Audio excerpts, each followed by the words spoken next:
সংগ্রামী যৌথ মঞ্চের নবান্ন অভিযান, সেই দিকেই আমরা এবার নজর রাখবো। আপনারা জানেন সেই নবান্ন অভিযান ইতিমধ্যেই শুরু হয়ে গিয়েছে। পুলিশের অনুমতি নেই, কিন্তু তাও জমায়েত স্লোগান আন্দোলনকারীদের এবং তারাই নবান্ন অভিযানে অনড়।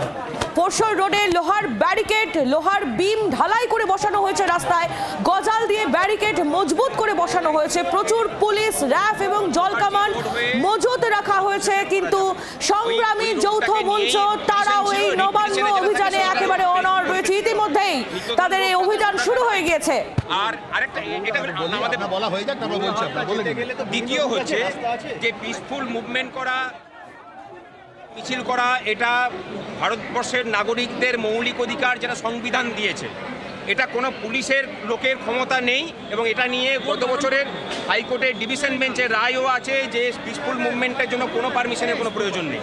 এবং সেখানেই একটা হাইকোর্টে এখানে মোংলাহাট, আজকে সোমবার, মোংলাহাটের সাথে আমাদের কোনো সম্পর্কই নেই। এখানে বসে এর যে কন্টিনিউশন যে রাস্তাগুলো, বিভিন্ন জায়গায় রাস্তার লোক মোংলাহাটে যায় এবং ট্রান্সপোর্টেশন হয়, তো সেই রাস্তায় তো আপনার ব্লকেজ হয়ে যাবে।